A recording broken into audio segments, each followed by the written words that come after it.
Attention all units. Suspect seen heading south. Block all major roads and capture the suspect.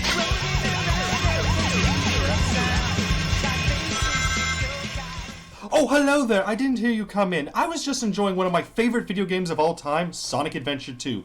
Yeah, despite Sonic Adventure being one of my first games, I don't really consider it one of my favorites. SA2, on the other hand, well, I don't know how to explain it. Somehow, despite years, consoles, changing taste, SA2 has stayed high on my personal best list. Now I ask the question, why? Why has this game stayed with me? Perfect excuse for a review! Hello everyone, my name is Walter, and this is a Botluck Productions review.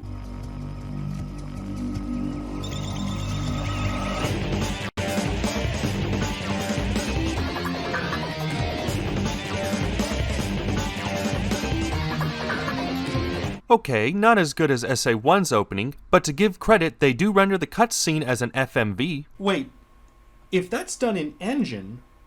Well, we're off to a good start, and if it isn't obvious, I'm using the battle port of SA2, the one on the Xbox 360. Don't worry, I will describe the differences between the different ports, as I have played them. But enough exclaimers, let's get to the story. Oh, and if anyone is interested in spoilers for a 20-something-year-old game, time code.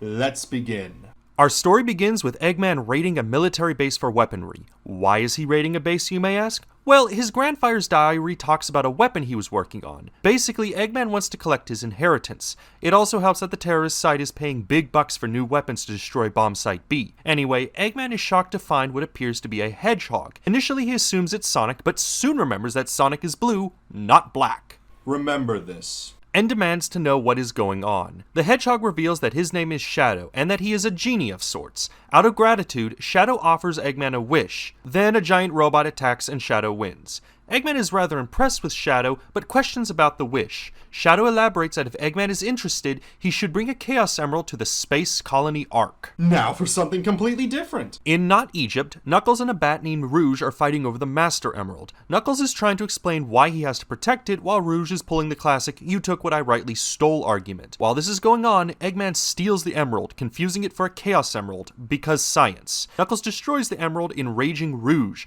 Knuckles explains that he can fix it, and it is his, while Eggman just flies off. Eggman returns to his base and decides to check the news, and is shocked to see Shadow has been busy, and that people are confusing Shadow for Sonic. Yes, people are confusing a black hedgehog for blue. Anyway, Shadow has a flashback remembering a revenge promise he made to a girl named Maria. But I'm getting ahead of myself. Let's go back a few hours. Because Shadow stole a Chaos Emerald, and because he looks like a certain blue hedgehog, Sonic is arrested. It doesn't take long for Sonic to escape into not San Francisco. One robot fight later, and Sonic soon finds Shadow and pieces everything together. Sonic tries to attack Shadow, but soon discovers that Shadow can use Chaos Control to manipulate time and space. Before Sonic can clear his name, Shadow disappears, and Sonic is captured again by the military. Back to Eggman. The Doctor has found an emerald and a way onto the Ark. Meeting up with Shadow, the Hedgehog reveals another one of Gerald's creations, the Eclipse Cannon. When powered with the 7 Chaos Emeralds, the cannon becomes capable of destroying the Earth. With this kind of firepower, Eggman can demand anything he wants with this fully operational battle station.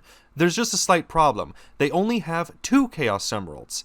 That is until Rouge finally reveals herself. I just realized the problem with that sentence. Rouge informs Eggman that she is a world-class treasure hunter. Not only that, she knows the location of 3 of the emeralds, before offering her own emerald as a sign of loyalty. Not wanting to pass up on gaining most of the emeralds, Shadow and Eggman take up Rouge's offer. Rouge reveals that the emeralds are at the secret military base Guantanamo Prison Island. Eggman finds this odd, but Rouge simply states that that's what her intel says. Eggman then reveals the heist plan. Under the guise of a random attack, Eggman will create an opening for Rouge to infiltrate the vaults and take the emeralds. While this is happening, Shadow will plant bombs all over the island, preferably at Site B. With this understanding, the 3 put their plan into action. Eggman causes his destruction, giving an opening to Shadow and Rouge. Oh, Sonic!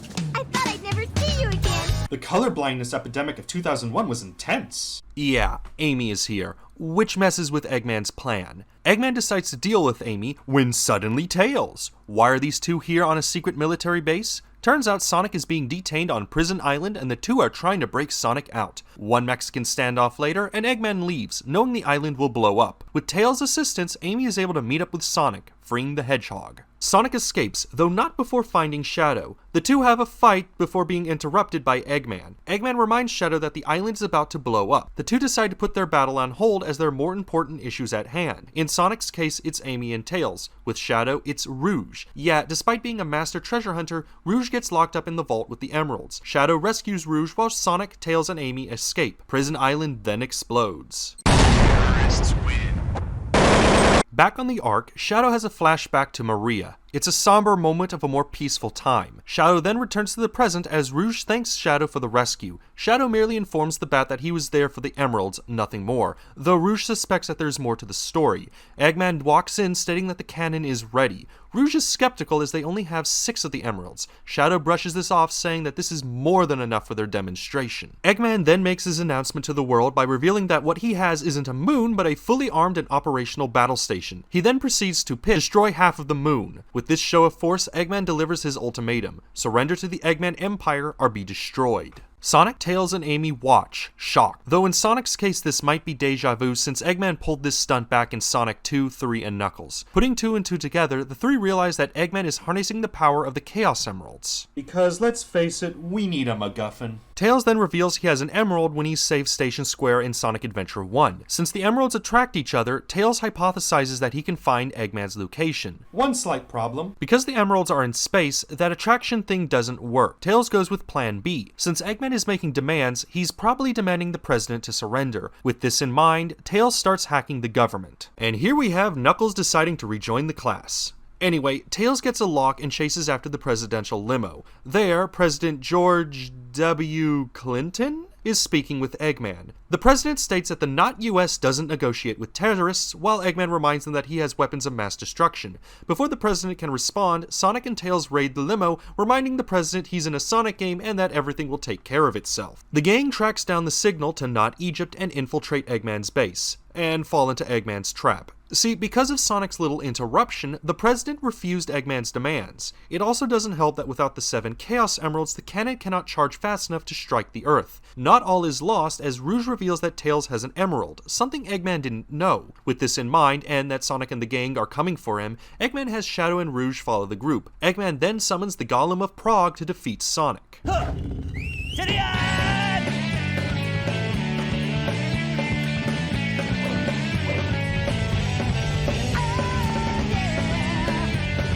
Goes about as well as you can expect. Sonic and the gang use a space shuttle and fly to the colony. However, due to bad flying by Knuckles, the group almost crash into the colony. This also causes the Master Emerald shards to float off. And just like that, Knuckles leaves the plot. Now on the colony, Tails reveals the plan. By studying the Chaos Emeralds, he was able to make a fake emerald. It's not as powerful as the real emerald, but that's not important. What is important is that if placed into the cannon, the Chaos Emerald will cause a reaction that will destroy the Eclipse cannon. But you know, it's the early 2000s. Let's have a text vote. Text 1 if you're interested in Sonic's story. Text 2 if you're interested in Knuckles' story.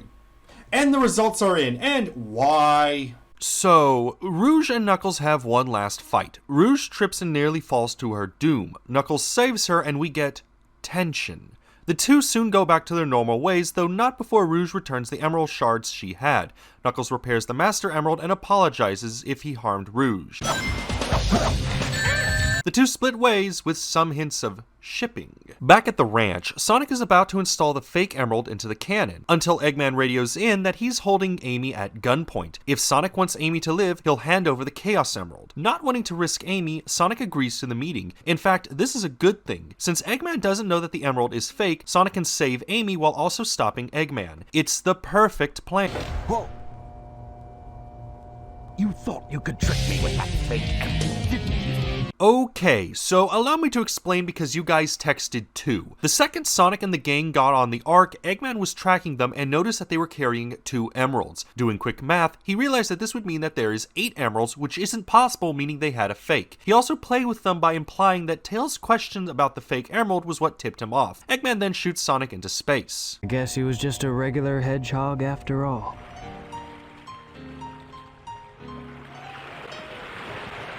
Tails, just witnessing his friend die, gets angry and fights Eggman, winning. But the joke is on Tails. Despite being wounded, Eggman was able to escape with the emerald. Meanwhile, Rouge is at the Eclipse Cannon, alone with the emeralds. That is until Shadow confronts the Bat and reveals that Rouge is a government spy. Rouge doesn't deny this and makes a revelation about Shadow. See, Rouge's mission on the Ark was to identify if Shadow was the ultimate life form or not. Rouge reveals that while the project was a success, all evidence points to Shadow not being the end result. Rouge then poses Shadow a question. But if this picture is of the real ultimate life form named Shadow, then exactly who or what is standing in front of me? Before Shadow can answer, Eggman radios in that someone is trying to reach the cannon. As Shadow leaves, Rouge warns that Shadow's memories might not be real. Shadow brushes this off, for as far as he is concerned, he is Shadow, and he still has his promise to Maria. Shadow confronts the intruder, and it's revealed to be Sonic. So, apparently despite having a fake emerald, it was close enough to the real thing to allow Sonic to use Chaos Control. Plot convenience! The two have one last final showdown. Depending on which story you played, the cannon is either destroyed, or Eggman begins his reign of terror. That's the end, right?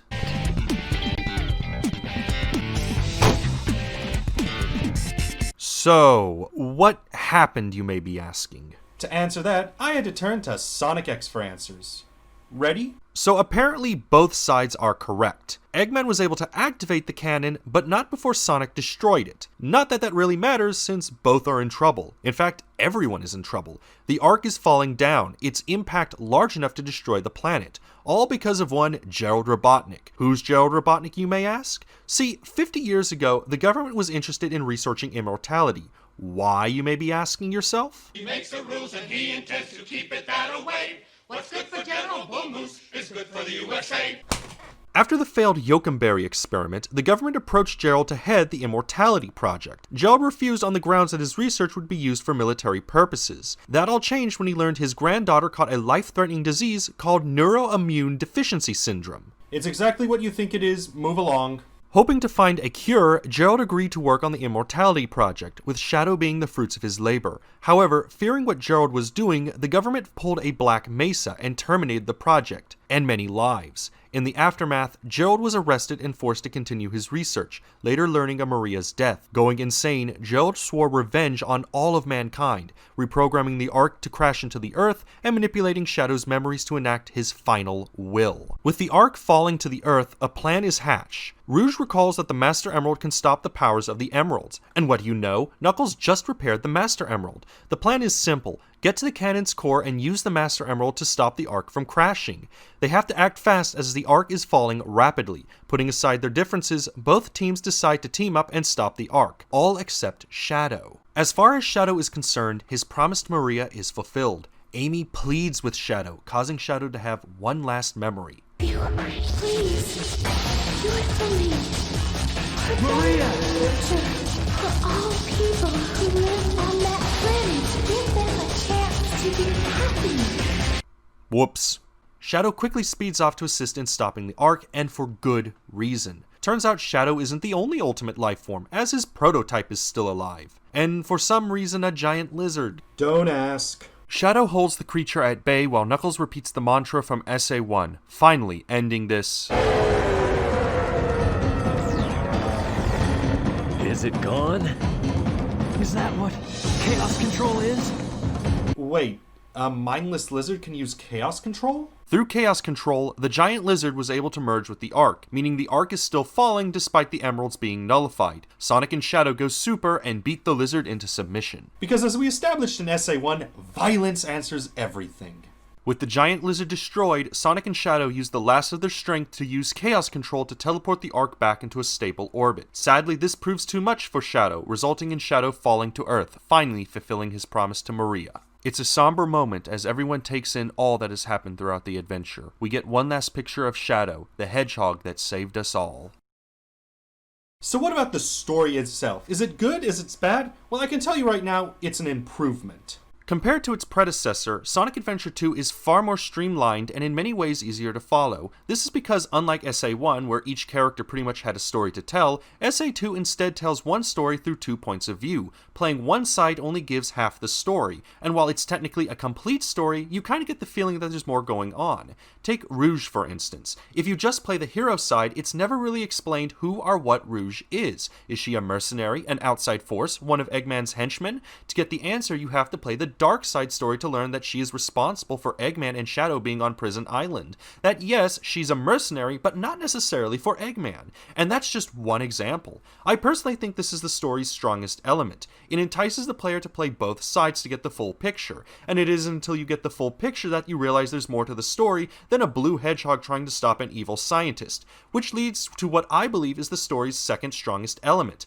the themes. Compared to past Sonic games, SA2's story uses some darker elements. Right from the get-go, Sonic is arrested for a crime he did not commit and being sent to what amounts to Guantanamo, that there is a government cover-up, that Eggman is threatening to use weapons of mass destruction, as the hero side story trailer says, "This incident increased worldwide terrorist activities." The writers did this on purpose and knew what they were doing. The elements are used to enhance the story, not dominate it. So it sounds as though SA2 has a pretty solid story. I mean, it understands how to use different points of views, use of dark elements.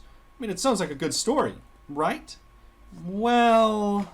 The plot has some issues. First of which is Knuckles. Despite being one of the main teammates, his contribution is limited. Knuckles doesn't even factor into the story until halfway through, and even then his only real contribution in the hero side story is assisting in infiltrating Eggman's base. And that's pretty much it. I mean, yes, he is important in stopping the Ark with the Master Emerald, but that's it. It's so bad that one fan came up with the theory that SA2 is really a drug trip that Knuckles is on that has gone bad. Links in the description if you're interested. Then there's Amy, who's just there. I mean, okay, she's important because without her, Sonic wouldn't have been thrown into space. And there's the whole she reminds Shadow Maria. But this just comes out of nowhere. Honestly, I think Sonic X handled this better, where Chris gets captured and slowly reminds Shadow Maria. You know, add some connection between characters. But none of that compares to the final story. Oh boy, where do I begin? Let's start off with the issue of Gerald. First off, everything about what happened on the Ark is just info dumped at the last moment. Not help that the game does little to hint at this before the last story. I mean, yes, Shadow does have his memories that hint at something big happening, and that Rouge is looking for something on the Ark, but that's it. At most, the other characters just comment that the Ark was shut down for some reason, and no one knows why. Even the foreshadowing of Sonic's cell makes no sense unless you play the entire story. This is something SA1 did better. In all the storylines, hints of what was coming was peppered. You didn't know why it was happening, but you quickly learned that there was a reason for these vision quests. Not so much in SA2. Then you have plot holes like the Eclipse Cannon. I mean, I could tell you it was because Gerald made a Faustian deal with a demon alien in order to create Shadow. But Shadow the Hedgehog wouldn't be released until 2005, so I have no idea in the context of SA2 why this thing was built. What I'm trying to say is that the game has an okay beginning and middle, but messed up with the ending. It's as though at the last minute they wanted to up the stakes and have Supersonic, but didn't have a valid reason to have Supersonic. When I asked my brother about the ending, he said that the hero and the dark story had a perfect ending, that both Sonic and Shadow were racing to decide the fate of the world. It was the perfect ending.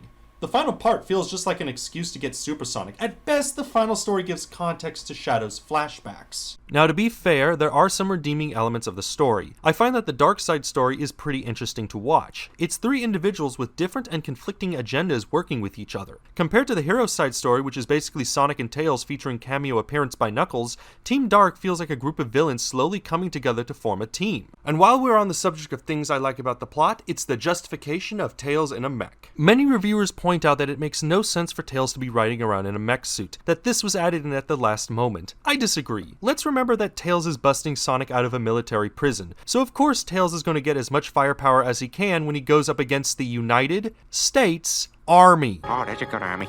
As a whole, Sonic Adventure 2's story is okay. I do feel it's better than the previous game, but not by much. I think the best way to describe the story is as follows. For every step forward the story takes, it takes a step back. But enough of the story, let's get into the gameplay. Like before, there are 6 playable characters. This time, however, there's only 3 gameplay styles. Sonic and Shadow take up the speed stages, Knuckles and Rouge make up the treasure hunting stages, and Tails and Eggman make up mech shooting. Completing a stage will net you an emblem and a rank. Yes, you heard me right, a rank. SA2 was the first game that started grading the player on their performance. Sometimes it's fair, sometimes it's reasonable, and other times it makes no sense. And yes, there is an emblem for getting all A rankings. Enough of the macro, let's look in the micro of these gameplay styles. First are the speed stages, or Sonic stages. The main goal is simple. Reach the end of the stage as fast as possible. How you get to the end is up to you. If you're feeling deja vu, this isn't surprising. SA2 doesn't really change that much from SA1, and what is changed isn't so much changed, but rather refined. Most of the abilities from Sonic Adventure 1 return. Sonic has the homing attack to damage enemies, and the spin dash to cover distances fast. The light speed dash also returns, though this time refined. Rather than being tied to the spin dash, the light speed dash now can be executed with the press of a button. This one change speeds up gameplay so much.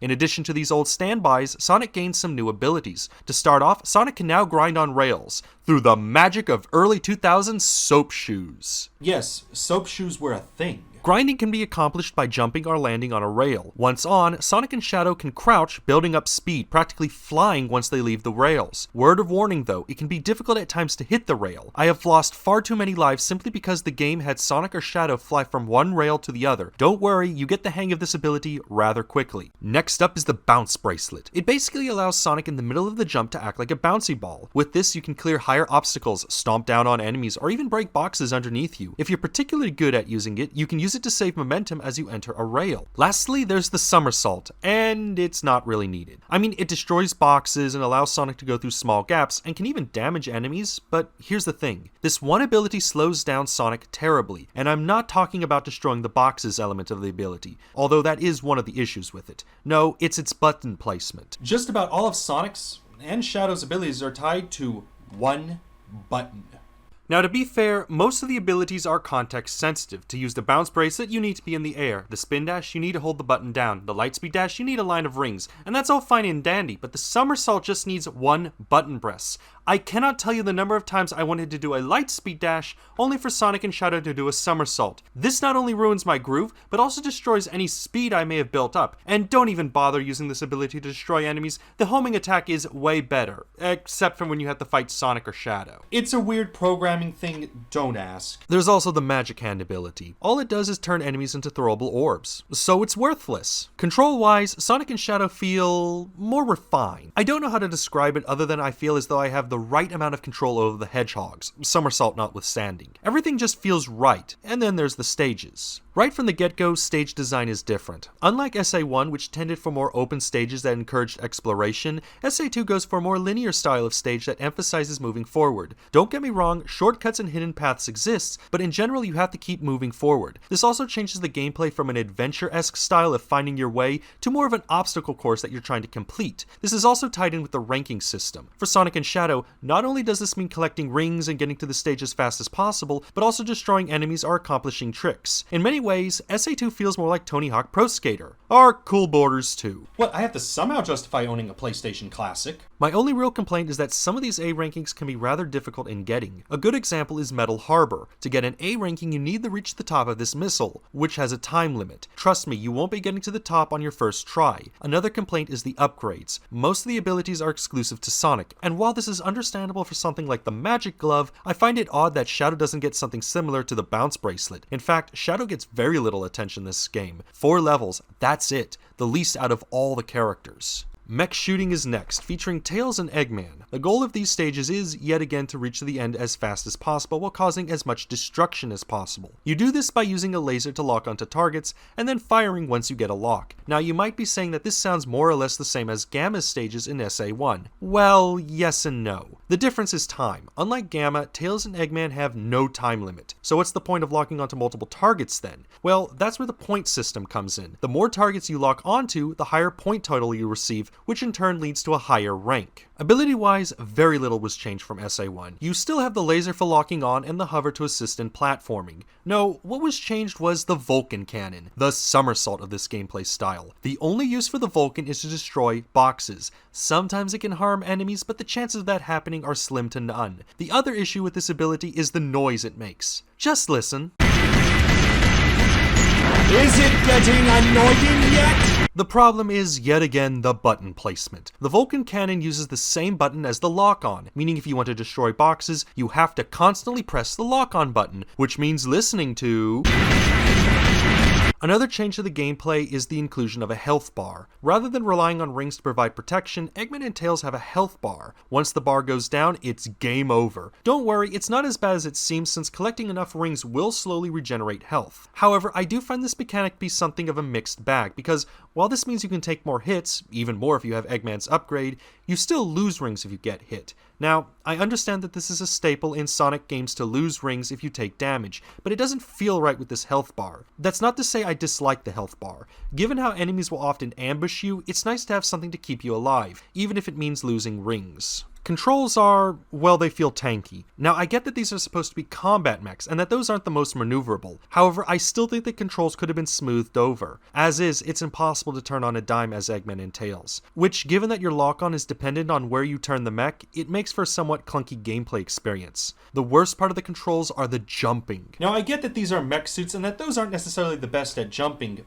However... Why is there so much platforming? Look at this, these mech suits barely cover the height of a box. This wasn't a problem in SA1. In that game, Gamma was rather floaty, gaining some pretty impressive height. Here, the mechs control like bricks. Except Cosmic Wall, by far the best stage for the mechs, and my personal favorite. What makes this stage amazing is the inclusion of low gravity. Because of this, Eggman can gain some impressive height when he jumps, which becomes augmented with the jet boosters. I kind of wish the entire game style was like this, or something similar. As for stage design, I guess it's alright. My biggest complaint is the length. Because there's no time limit, I guess the developers decided to make the stages somewhat long. The problem is that these stages feel too long. Without the time limit, these stages feel as though they keep going and going and going on. And now for the worst part of the game, the treasure hunting stages. Oh boy, let me just start and say how much I dislike this gameplay mode. It's just, how do you take a gameplay mode with a solid foundation and just destroy that foundation?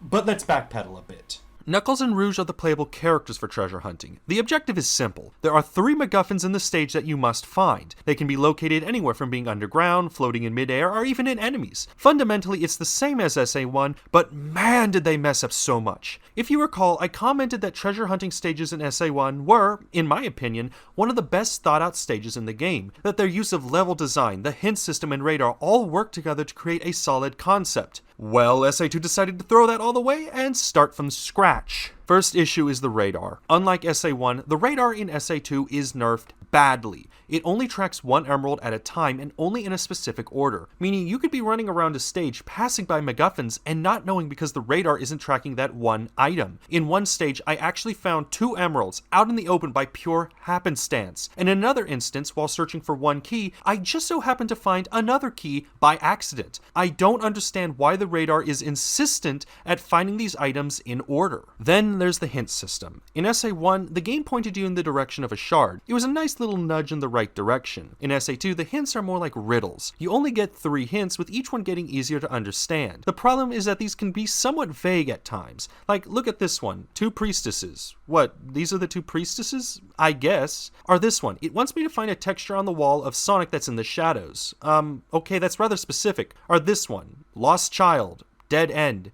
In a spiked car alone. Am I looking for an emerald or a dead child? Oh, it's just in an enemy. Well, let's go on to the next emerald. In a spiked car.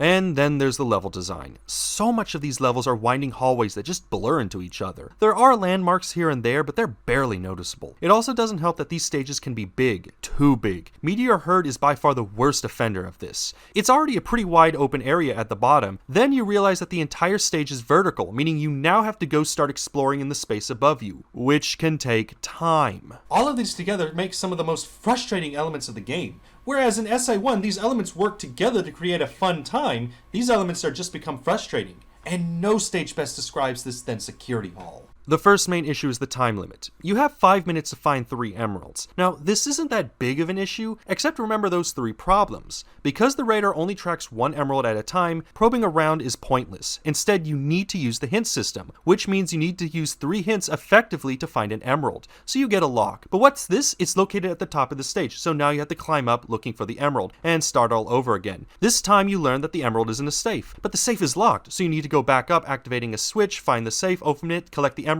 and hope the lasers don't kill you. Did I mention the time limit? 5 minutes should be plenty. Here I go. This stage has so much backtracking, it's not funny. What's worse, I had to play this stage twice. Why, you may ask? Because I somehow got lucky on the emerald locations, that I didn't have to deal with these saves. What's worse is that even on the second try there was no issue with the saves. Yeah, the one time I wanted that stage to be annoying, and it decides to be nice. I didn't deserve that A ranking. And that's the other issue with these stages, the randomness. To get a good ranking in these stages, you need to find the emeralds as fast as possible. Now, technically this also involves not using the hints, except that barely affects the score as Security Hall showed me. So you have to be fast, but since the locations are random, it's nigh impossible to find these MacGuffins in a reasonably fast time, so you have to get lucky. Now I get not everyone will be wanting to A-rank these stages, but trust me, when you play these stages enough with this radar, this hint system, this level design, and random item location, your blood will boil. Now, to be fair, they did improve the controls. Both Knuckles and Rouge move fast, climb, and glide, meaning you'll be covering ground rather efficiently. What's more is the combat, and boy, it's an improvement. Rather than having that weird air punching thing from before, Rouge and Knuckles will instead slightly move forward when they punch. This means you don't sacrifice momentum when you punch something out of the way. This is important as boxes or rubbish will get in the way and may hide items. And while it's still better to fly into enemies, it isn't your only option as punching is just as good or even better in some instances. Digging has also seen an improvement. Before, you had to press a context button to dig, which was slow. Now, while you're gliding around, you can do a drill fall that will dig the second you hit the ground. What's more is that returning to the surface gives you some altitude, so if the emerald was underground but you didn't hit it, you can dig again in the general area rather quickly. Finally, there's swimming. To be honest, it's only important for about 3 stages. It's alright and more of a gimmick. Although, trust me when I say, make sure to get the air necklace for Knuckles. You will thank me later. Lastly, there's the treasure scope. It allows you to see secret things. Huh. So that's where it went. Not really all that useful outside of emblem collecting. So we have a bit of the good, the bad, and the ugly situation. For the good, we have the Sonic stages. I like the Sonic stages. I feel as though they're a massive improvement over SA1, and in my opinion, some of the best Sonic gameplay up until the boost formula introduced in Sonic Unleashed.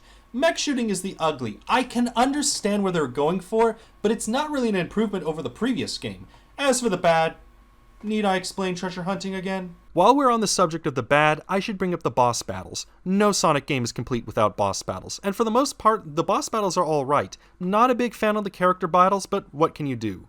Then you have BioLizard, the most frustrating boss in the game. To damage it, you need to hit this device on its back. To do that, the beast needs to tire so that a rail opens up to grind on it. Easy enough, right? Well, after that, you have to deal with energy balls. They're avoidable, but trust me, you will get hit. Then there's these pink orbs that you'd have to do a homing attack on. But because there are so many orbs, it messes with your lock-on, so you're constantly hitting orbs and barely making any headway. And once you do hit the machine on the back, you're sent flying in the air with little control over where you land. Now, this isn't too much of a problem until you learn these canals will instantly kill you. This happens far too often and far too randomly. When you get into situations like this, you quickly feel your heart race. Let's dial things back and look at the presentation.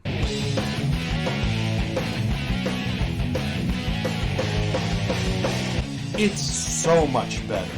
For a game released in 2001, it's aged like a pretty decent wine. The texture work, I think, makes the game. Everything feels real enough that you don't question why a blue hedgehog would exist in the same world as a human. It's an odd mix of realism with cartoon that I feel makes the game look timeless. One complaint I do have with the cutscenes is the movement of the characters. For the most part, it's alright, but sometimes I feel as though I'm watching a Disney World play where the actors are dressed as mascots. On a more positive note, the music is top-notch. One interesting element of SA2 is that all the stages have different songs, with each song reflecting the character playing them. A song featuring Sonic, for instance, is upbeat, fast, free as the wind.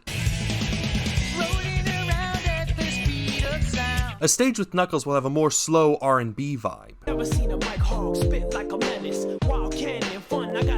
Tails goes for more upbeat music befitting his young nature.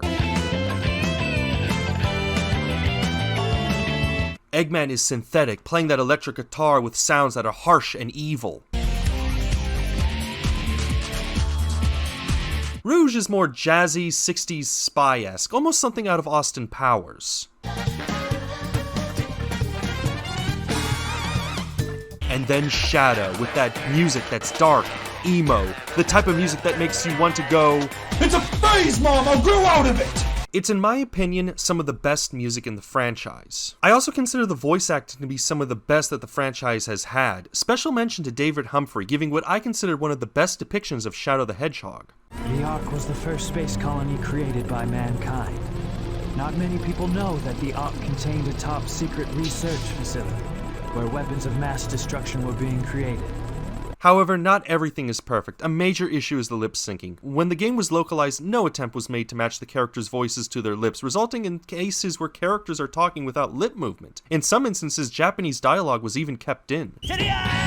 What's worse is that the character dialogue will oftentimes interrupt each other. Now, sometimes this results in scenes that sound realistic. Around here, you're comparing yourself to me?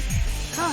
You're not even good enough to be I'll make you eat those words! But more often than not, it sounds weird. I can understand why people find it annoying. But what is by far the worst element is the sound mixing. So often the music will drown out any dialogue. And mistaken me for the likes of you!